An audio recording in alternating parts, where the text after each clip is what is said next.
Welcome to the clinic, everyone. I'm your host, the lead strategist here, and today we are stepping right into the operating room.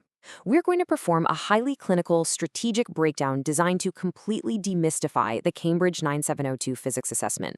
Look, we all know the exam hall is a highly pressurized, incredibly intense environment.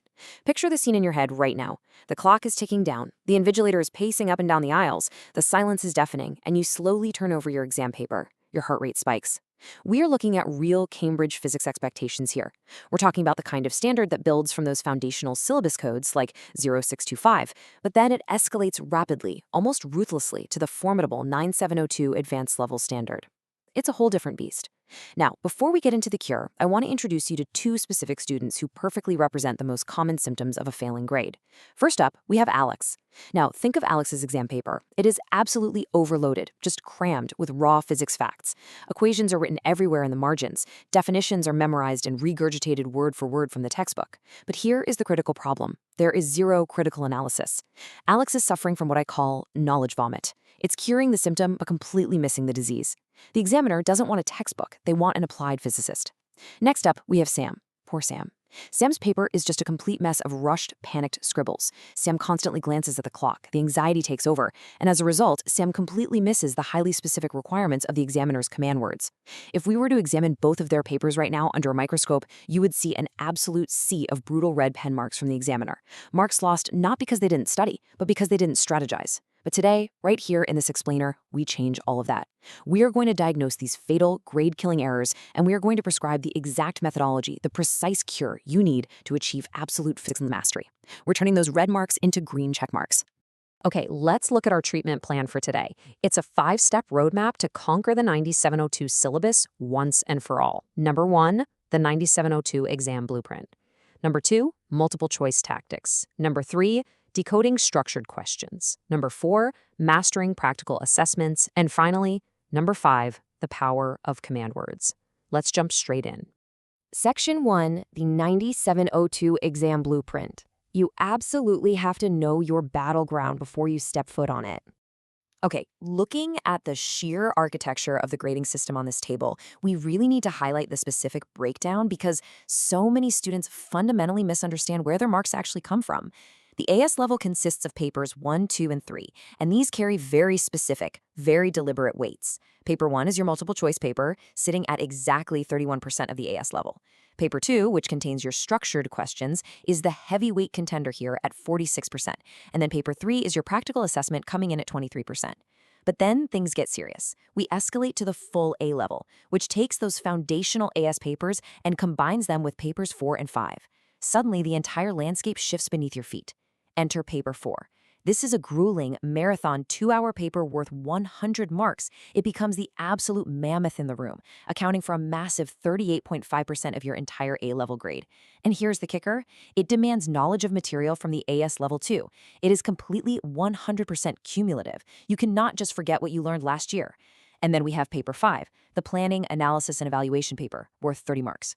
Listen to me carefully. You need to look at this table like an investment portfolio. If you are spending 90% of your revision time just making flashcards for multiple choice facts, you are severely, dangerously underprepared for the reality of the exam. To handle the heavy lifting required in paper 4 and those massive structured questions, top students don't just write paragraphs. They construct their answers using the PEAL framework. That's PEEL, point, evidence, explanation, link. You make your scientific point, you provide numerical or theoretical evidence, you offer a clear explanation of the underlying physics principles, and you link it right back to the core question. You need a targeted strategy like the PEAL framework tailored specifically for each format.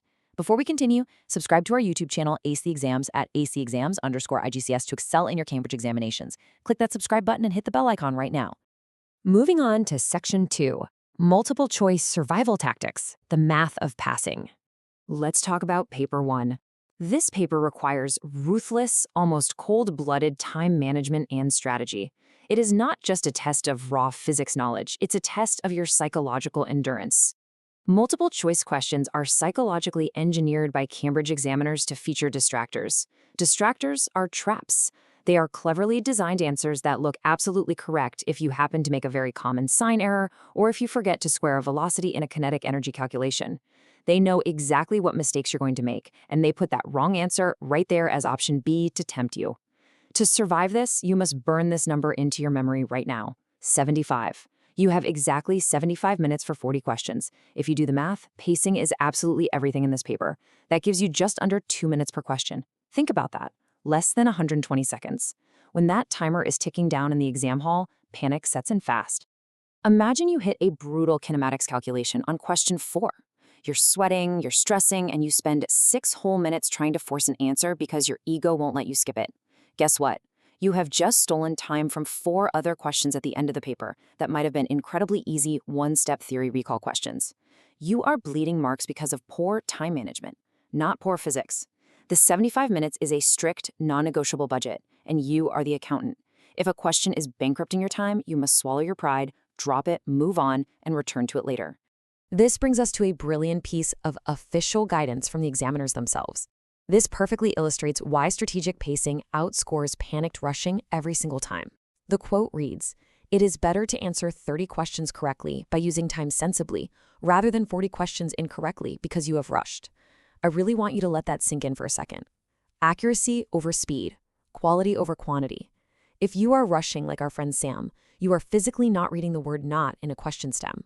You are missing the subtle fact that a graph has a logarithmic scale instead of a linear one. You are converting millimeters to meters incorrectly because you're rushing the calculation. These are careless, fatal errors. The examiner is explicitly telling you that the goal is not just to sprint to question 40 so you can say you finished.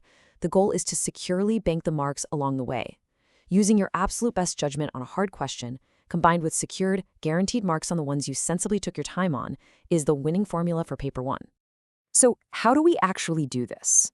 This strategy builds a foolproof 4-step methodology for eliminating wrong answers and managing our 75-minute budget efficiently. Step 1. Read the stem of the question carefully so that you are absolutely clear about what it is asking. I mean, what is actually printed on the page, not what your stressed brain thinks it's asking. Step 2. Read each alternative fully. A, B, C, and D. Do not just scan for keywords and pick the first one that looks familiar. Cambridge loves, and I mean loves, to put the right keyword in a fundamentally incorrect physics sentence. Step 3. Eliminate those answers that you are certain are definitely wrong. This is the elimination strategy, and it instantly limits the range of answers you have to select from. If you cross out 2 mathematically ridiculous answers, your odds of guessing correctly just jumped from 25% to 50%. You are playing the odds in your favor. Step 4. Link the content of the remaining answers directly back to the key elements in the stem. Does it actually answer the specific scenario proposed? If our student Sam applied these 4 strict steps, the panicked rushing we talked about earlier would instantly transform into a surgical, methodical elimination process.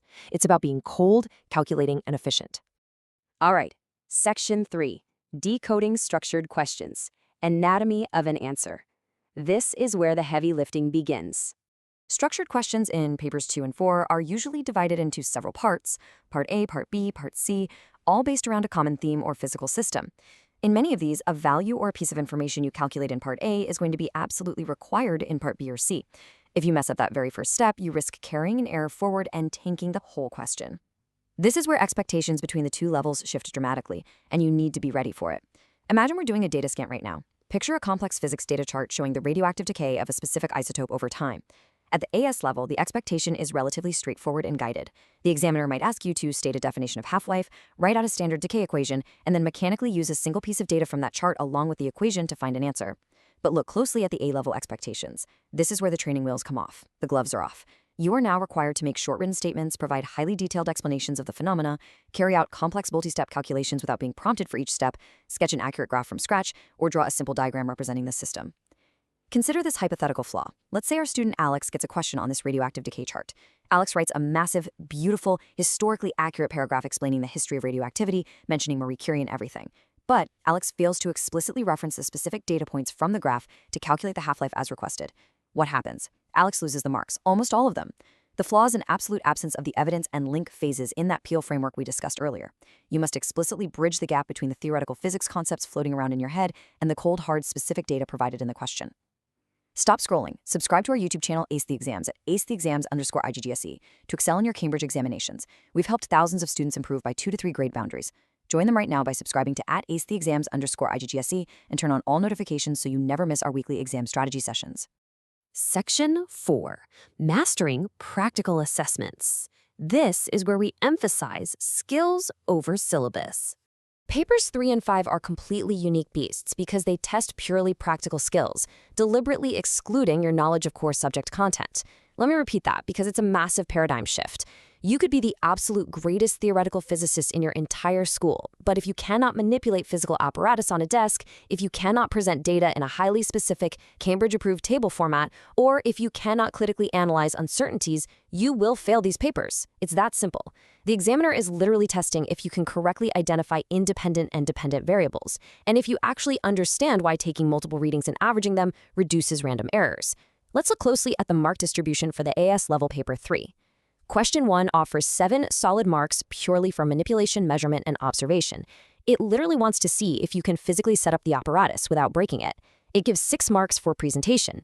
Do your tables have clear headers separated by a forward slash with the correct SI units? Do your graphs have appropriate thin lines of best fit that evenly balance the points? But notice how question 2 shifts. It only offers 5 marks for manipulation and then drops a massive 10 marks entirely on analysis, conclusions, and evaluation.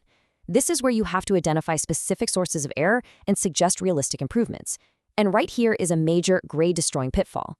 If you were asked to identify an error in, say, a simple pendulum experiment, and you just write the words human error, you get 0 marks. Absolutely nothing. Precision is everything in physics. You must be specific, you must write reaction time when starting and stopping the stopwatch. And then for your improvement, you must suggest something highly specific, like use a light gate and electronic timer to eliminate that human reaction time. That is how you secure the marks. Now, let's contrast this with the A-level practical assessment paper 5. Here, the examiner draws a hard, absolutely uncompromising line in the sand. There are only 2 questions on this paper, and each is worth exactly 15 marks. Question 1 is strictly 100% dedicated to planning. 15 marks just for designing an experiment from scratch. You have to be an architect here. You must clearly identify the independent, dependent, and controlled variables. You must describe the method in a logical sequence. You must draw a clearly labeled diagram of the apparatus, and I mean a functional diagram, not a piece of modern art. And you must detail the specific safety precautions relevant to the actual hazards of that specific experiment. Question 2 is strictly analysis, conclusions, and evaluation. 15 marks purely for taking provided data, calculating gradients, determining y-intercepts, calculating both absolute and percentage uncertainties, drawing error bars, and evaluating the validity of a given mathematical relationship. Notice the strict divide. There is 0 crossover. You absolutely cannot make up for poor planning skills by being really good at data analysis in question 1 because analysis isn't tested there. You need a distinct, highly practiced methodology for both halves of this paper. You are wearing 2 different hats, the experimental designer and the data analyst. Section 5, the power of command words. I like to call this your ultimate cheat code. Listen, if the Peel framework is the architectural structure of your answer and the 75-minute rule is your pacing engine, then command words are the ignition key. They are your ultimate cheat code to unlocking top marks. The most crucial point of this entire explainer is this. All your incredible physics knowledge, every single complex formula you've memorized, every abstract theory you deeply understand is essentially useless, completely null and void, if you do not answer the specific command verb in the prompt. Command words are explicitly, deliberately used in examination questions by Cambridge to help you understand exactly, precisely what is expected in your answer. Let's look back at our friend Alex. Imagine the exam question simply says, state the principle of conservation of momentum. What does Alex do? Alex writes a massive 5-line paragraph explaining elastic and inelastic collisions, deriving the formula, and giving real-world examples. But the command word was just state. State implies a concise, factual sentence. Something like, total momentum before a collision equals total momentum after a collision in a closed system. Boom, 1 mark, done. Alex just wasted 3 precious minutes of the exam budget on a 1-mark question. Conversely, look at Sam. The question says, explain the shape of the current voltage characteristic for a filament lamp. Sam rushes and just scribbles down, resistance increases. Sam gets 1 mark out of a possible 4. The word explain requires reasoning. It requires a reference to theory, a discussion of electron collisions with lattice ions, the increase in temperature, the increase in lattice vibration amplitude, and how that leads to an increased rate of collisions. It requires a step-by-step logical progression. Sam completely missed the depth demanded by the command word. If you look at the official Cambridge Examiner guidance, it explicitly, clearly states, check your syllabus and make sure you know what each command word requires you to do. This isn't some secret underground tactic. It is a published, official mandate from the people grading your papers. You must rigorously know the definitions of words like calculate, determine, show that, deduce, and discuss. Let's break a few down. A determined question, for example, implies that the quantity cannot be measured directly with a single instrument, but must be found by a multi-step calculation or extracted from the gradient of a graph. It tells you that you have to do some work to find it. What about show that? Oh, this is a big one. A show that question requires you to leave the given final answer clearly visible at the end of a very explicitly written out algebraic derivation. You are proving the answer they already gave you.